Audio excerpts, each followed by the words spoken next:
আপনি এনআরসি এনে সব বাংলাদেশিদের আপনি পাঠাবেন, ঘুষপেটিয়া মানে অনুপ্রবেশকারীদের সব পাঠাবেন বাংলাদেশে।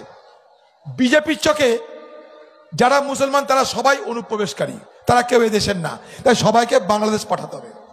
তো আমি বললাম পার্লামেন্টের মধ্যে দাঁড়িয়ে, এই যে আমার নাম অধীর চৌধুরী, চেনেন নিশ্চয় আপনি আমাকে, তো আমার বাপ মা আমার ভাই দাদা সবাই বাংলাদেশে জন্মেছে, আমি পাক্কা বাংলাদেশি পার্লামেন্টের মধ্যে বসে আছি।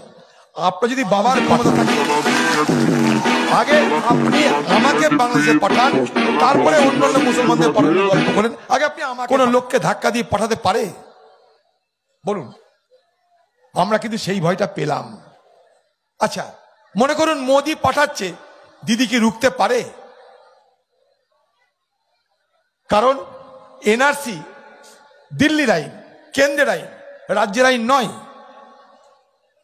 বর্ডার দেশের, রাজ্যের নয়।